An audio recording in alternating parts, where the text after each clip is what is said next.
Hi guys, so I'm finally home after a long day of running around, and oh, by the way, sorry, I almost forgot the intro. If you don't know me, my name is Allie. I'm a heroin addict searching for my recovery. I am in a methadone clinic right now, and I have tons of questions to answer. They're really juicy, by the way.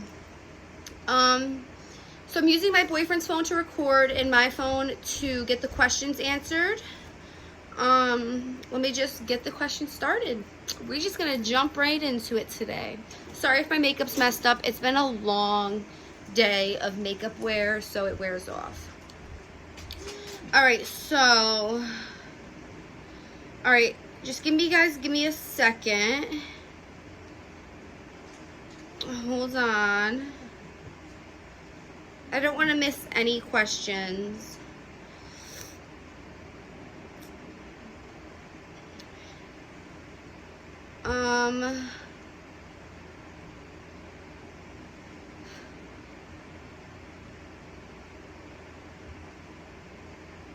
I'm sorry guys, this is just taking a second. I just need to find the questions.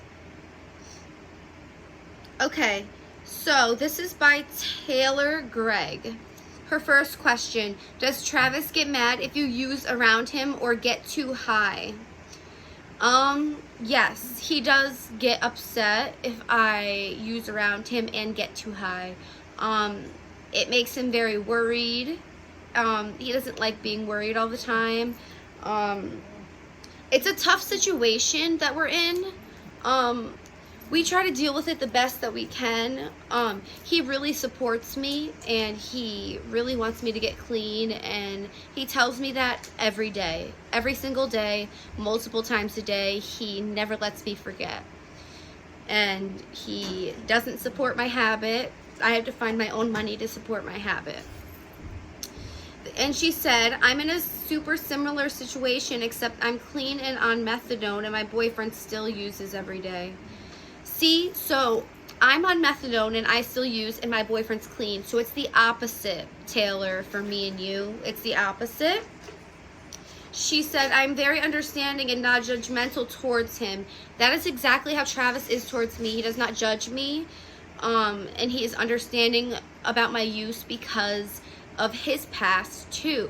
He is no, how do I put this? He has seen it all, you know. He's had a life full of, he's lived 1,000 lives. I wish I could get him on this channel to tell you a little bit about his life, because you would be floored. Okay, so let's see. So she also said, I told him when he's ready to get help, then I will do everything I possibly can to help him. My boyfriend Travis has said the same thing. But it's very frustrating when he does too much and nods out. Yes, my boyfriend gets mad when I nod out as well. Can't help with stuff around the house or go places with me because he's too high. I don't really get high in public. I get high in my house. I don't really get high in public. Number 2, she said, do you think methadone is working for you? Methadone does work. I think that, you know, a lot of it is mental. Even though I'm on a high dose of methadone, I think it's mental, you know, like, you know, you get your dose in the morning and then at night you're like, you feel, your mind makes you feel like that you're sicker than you are. Like, your mind can trick you and make you feel like you're sick. Like, it's all your mind. It like hypes up your anxiety, hypes up, you know, you start sweating, you start worrying, you start fiending. A lot of it is mental. Methadone does help though. It really does help once you get to your right dose. Let's see. She said, have you thought about trying Suboxone or the Vivitrol shot? I have thought about the Vivitrol shot. I'm scared that I'm going to experience withdrawal symptoms and then go right back. But a Vivitrol shot would definitely be an option that I would take. Suboxone is not an option I would take because I have taken Suboxone before the heroin has left my system, and I had the worst experience of my entire life. I kid you not. the worst experience of my entire life. I have never been in that much pain. I was screaming in the fetal position on the floor. My clothes were soaked wet to my body. It was the worst pain I've ever felt. This is gonna be explicit, but literally shit was pouring out of me. Like, it hurt so bad. And when I laid down, I couldn't stop shitting. Like, the shit was just pouring out of my ass. Like, I had to shove toilet paper there because, you know, like when you use heroin, you get really backed up.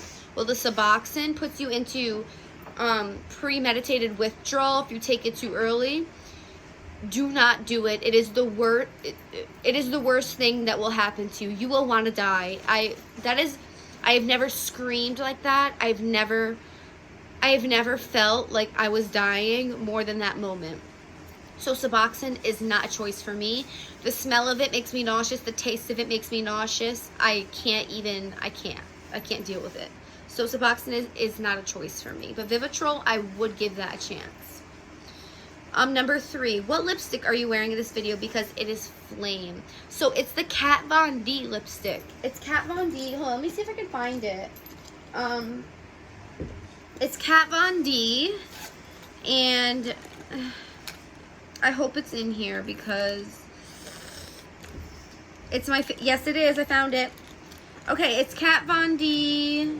I've had it for so long, I don't even think there's a number on it. Oh my god. Guys, there's no number on it. It's just Kat Von D. It's my favorite color. Like, it matches with anything. I wear this color with any color eyeshadow, any color outfit. It goes perfect with my skin tone.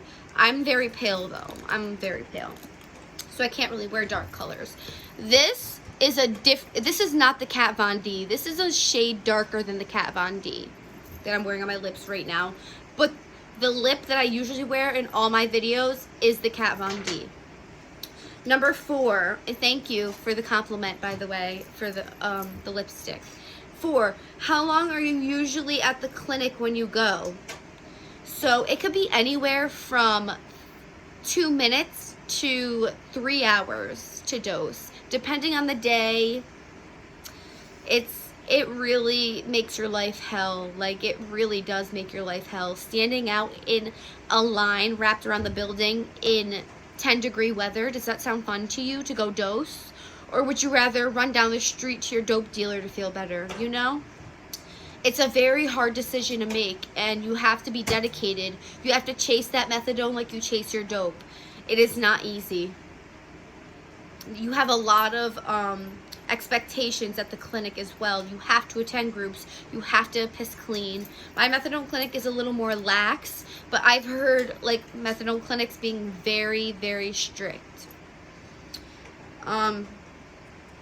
Let's see. Do they put you on hold if you have a drug screen illicit? She said at my clinic, if we have to test, then we have to check in at the desk and wait. Sometimes it takes 30 minutes to an hour depending on how many people are ahead of you.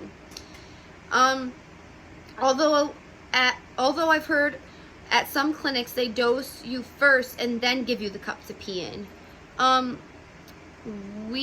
I haven't gotten, so I've been at the clinic for about 9 months now, and I've only gotten drug tested a handful of times.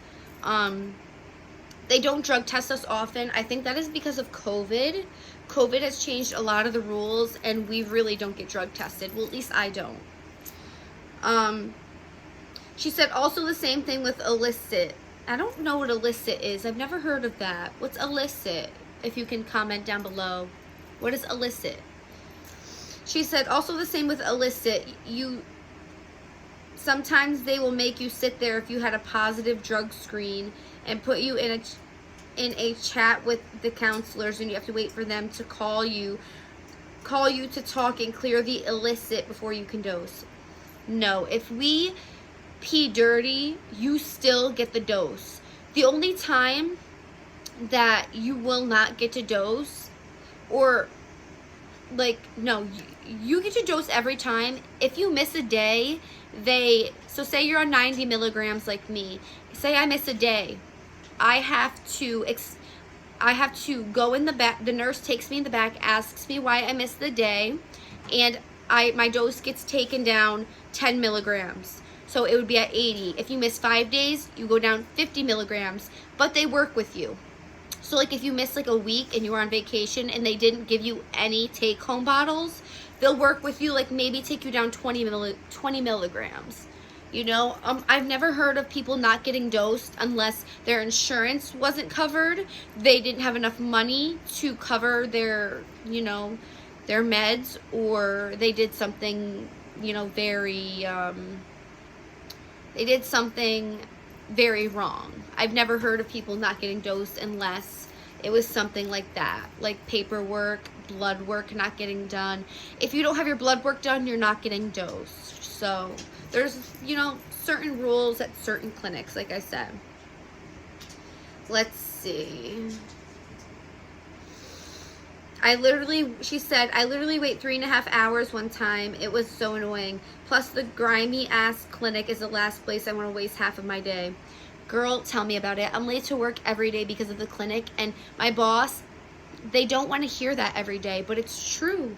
You know, you have to get your dose at the clinic, and no matter how early you go, some days there's like Friday and Saturday, the line wraps around the building and you will not dose for hours. Especially if you missed a day and you have to talk to the nurse first. Okay, so she said 4. This is question 4.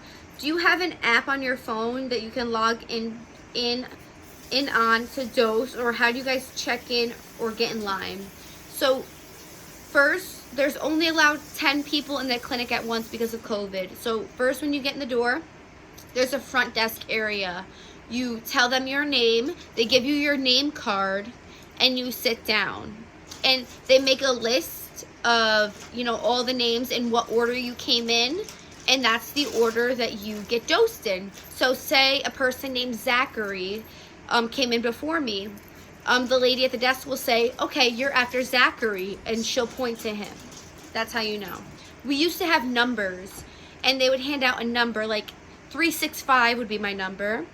And so that means I would be after 364. So after 364 came out of the room, she would yell 365, and then I would go back and the door would lock and shut.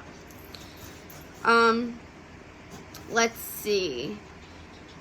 She said, at my clinic, they have a kiosk. You enter your number on it. If you have a drug screen or any other holds, it tells you to go to the front desk.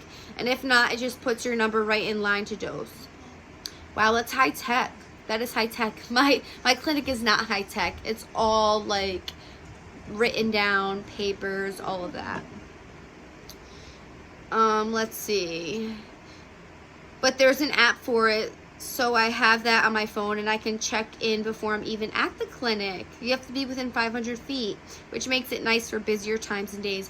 Wow, that's awesome. I wish that we had an app that I can, like, you know, log in and be like, hey, I'm here, even though I'm only within 500 feet. That's awesome. That's really awesome. I wish my clinic would do that. Another question, still at the clinic? Yes, Phoebe, I am at the clinic. Okay, this is Mark Pallister.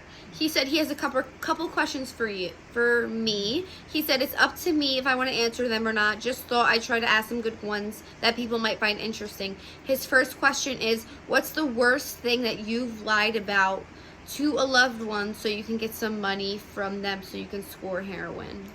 I think the worst lie that I said was that I was hungry and I had nothing to eat, and that I was starving and I had no food. And yeah, I think that's the worst lie that I have told.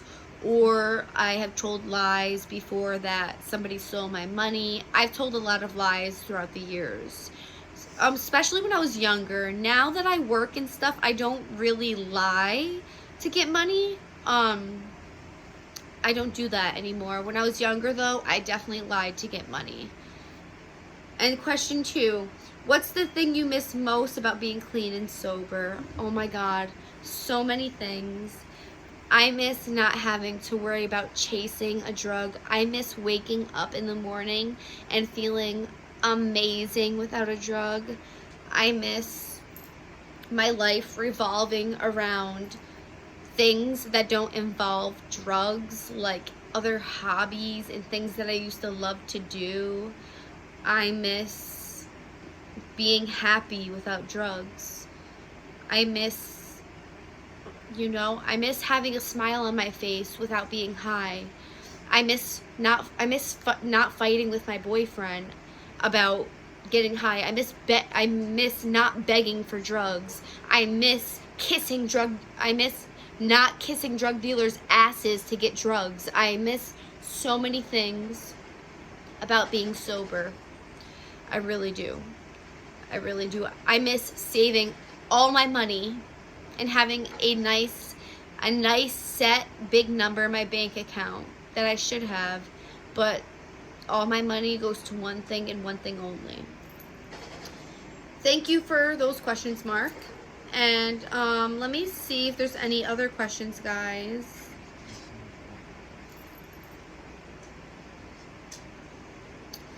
So Mark Pallister also said, hey Allie, it's proper shit when you want to go out and do something but you have no one to go out with. I have the same issue all the time. Thing is, we become addicts and we push all our close friends away till we have no one.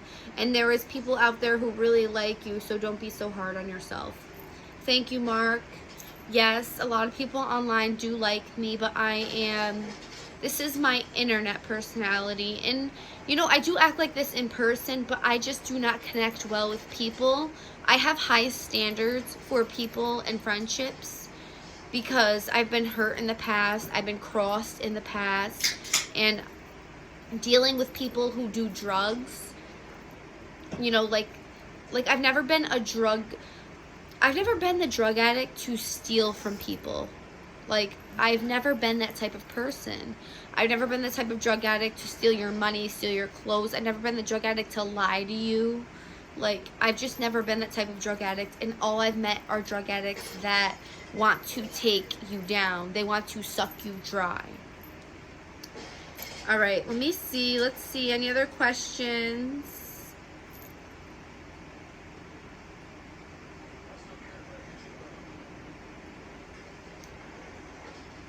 Any other questions? Okay, here we go. We got some more questions, guys. This is from Brooke Gerard. She said, dude, I always thought methadone killed my sex drive. It does. It completely kills your sex drive. My sex drive as a 23-year-old is the sex drive of a 60-year-old. It sucks. And I used to have a very high sex drive, very high. I can see a huge difference in my sex drive. That is part of the reason why I want to get off methadone, because I don't want to have to get off methadone and heroin. That is two demons that I have to fight. And I want to be a sexual, I want to be sexy. I want to be a sexual being. I want to feel sensual. I want to make my boyfriend, feel like I want him, sometimes your boyfriend might feel like you don't want him just because you don't want to have sex, because you literally don't have a sex drive. Like, you literally can't get horny because of your medication. And how do you explain that to somebody? It kind of sucks. But anyway, let's see. She said, don't be self-conscious about your body. I'm 5'2.5" and 110 pounds. That was me before I started methadone. She said, when I started the clinic, I gained up to 165 pounds. I gained up to 150. That was the highest I've been to, girl. I feel you. She said, her fiance loved it. So that's great, girl. That's great. My boyfriend, he loves me at any size. I mean, I don't know about any size, but he loves me no matter what. He's still attracted to me.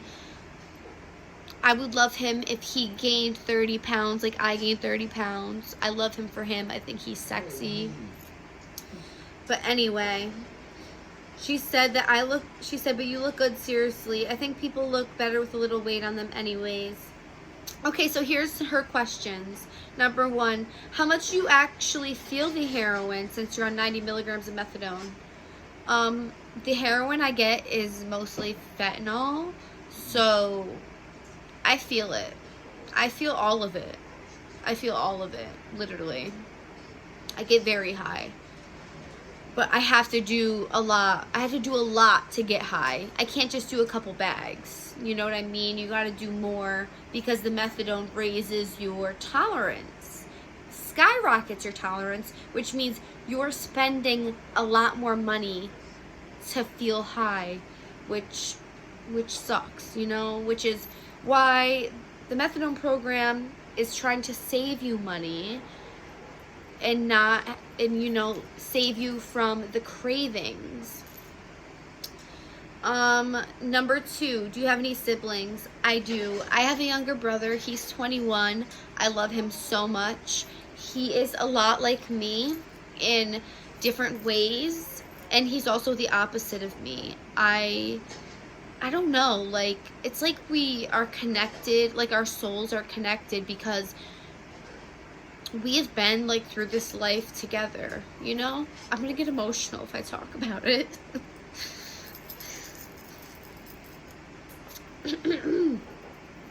That bitch needs some air. My brother is doing great. He's a welder. He has a really good head on his shoulders. And I'm so proud of him. I love him so much. I wish I saw him more. I wish that we connect on a level that is not said. Like, we don't have to talk about how much we love each other because we know deep down inside that love is strong and that we'll do anything for each other. Anyway, number 3, how did you lose your best friend over 10 years? I lost my best friend over 10 years because of heroin. Heroin made me lose my soul sister. Heroin, yeah, pushed away my soul sister. But I will never give up. I will never give up. I will get clean and I will have my soul sister back, and I just love her. She's the only person that gets me. We get each other so well. We know each other through and through. Nobody knows me like that girl. And we're just now, she FaceTimed me today for the first time in like 7 months. And it made me so happy. Made me so happy. And I know I hurt her a lot. I hurt her a lot. Like on FaceTime, she was shaking because she gets nervous when she talks to me. She doesn't know what to say to me. She doesn't, you know, she tries her best to support me and not hurt my feelings. But I know she really has a lot to say. I really, and I understand her not wanting to be in my life. Who wants to be in a life with somebody who doesn't care about anything but drugs? Can you blame them? Question 4, do you plan to come off methadone anytime soon? Yeah, I actually do plan on coming off methadone soon. Just like I said earlier, I don't want to have to fight the addiction of methadone. I would rather fight just the addiction of heroin and be completely clean.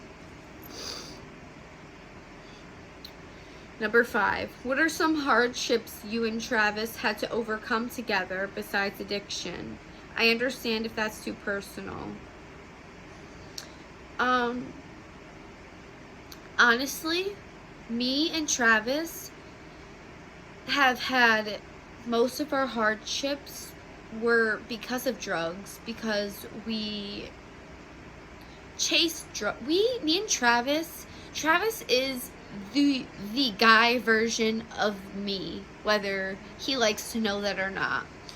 We agree on a lot of stuff, we disagree on a lot of stuff, but really, I think we love each other so much because we can relate to each other. We have the same heart, the same soul, and we are the same person. I am the girl version of Travis, and he is the guy version of me. We have had other issues. I have fucked up in the past. I really have. Taking Xanax, and driving and making bad decisions and You know, I've done some really fucked up things, and Travis has never done me wrong. I have done him wrong a couple times, and he has taken me back every time. He hasn't done many fucked up things to me. He hasn't. But I'm not going to sit here and lie and say that he's perfect, because nobody's perfect. Everybody has their issues, okay? But addiction was the main issue that we had. That was the hardest thing that, I don't want to say we had to get over, because he did that himself. He got off of heroin cold turkey after doing it for 2.5 years straight. He did it in this apartment. It was terrible. It was terrible, and I want him on camera to tell you about it. He has so much. This kid could have a whole YouTube channel of just stories, and people would love it. I swear to God, he would go viral immediately if he just got on camera and was more comfortable. But he is more of a private person. He doesn't want people knowing his business, so I respect that. But I'm still going to try to convince him to make a video or two with me. And then she said, also, it would be super interesting to hear about stories from when you were on Xanax. Where do I even start? I drove my car from one city to the next on 2 tires. My other 2 tires were just rims scraping on the pavement. I went to McDonald's on 2 tires scraping on the pavement to get a McFlurry because I had no idea my tires were off. I have gotten into many accidents because of Xanax. I have totaled my car because of Xanax. I've ruined 3 cars because of Xanax. I don't even know. Xanax is a hell of a drug. It's a hell of a drug, and that's why I've cut down. And you know, I do it here and there, and I'm not driving, obviously, but it is a hell of a drug.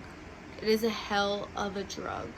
And you don't remember anything that you did, which is even worse, because imagine if I didn't have Travis.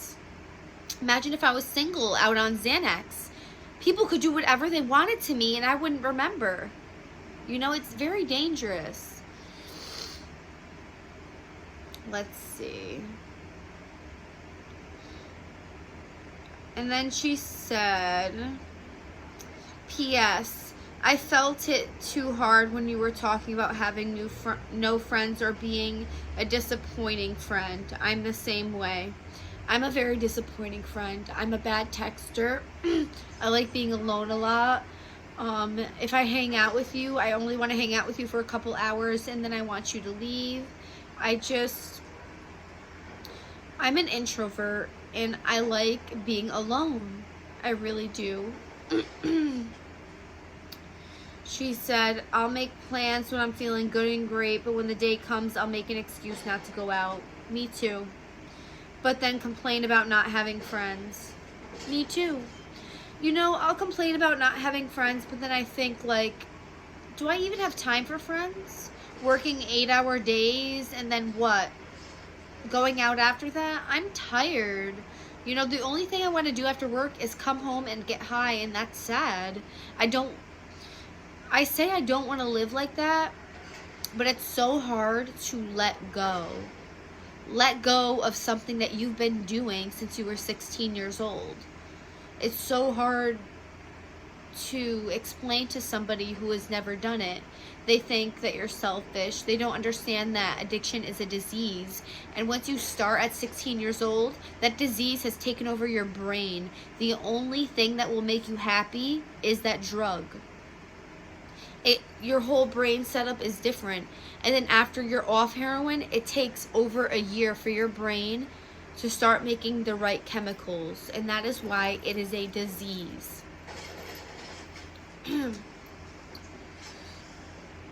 Alrighty. So there's those questions. She said, your clinic lets, this is Holly Kelly, your clinic lets you drink when you're on methadone. That's an absolute no at my clinic. My clinic doesn't test for drinking. Obviously don't show up to the clinic drunk, but on the test, there's no like alcohol test on it. I guess that my clinic is, I told you, it's more lax at my clinic. All right, let me see. So she says, yes, Tessa, you did message me on Facebook. I'll get back to you. I was out, and I was out with Travis. We were running around. I'll get back to you. I get a lot of messages from YouTubers, and I try to get back to you guys. So she says, okay.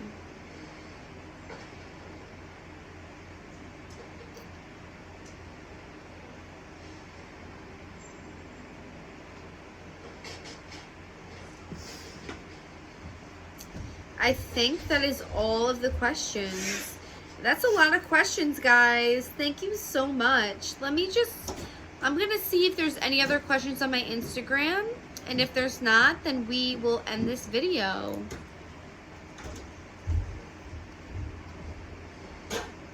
Okay, that's all the questions. I hope you guys enjoyed the Q&A.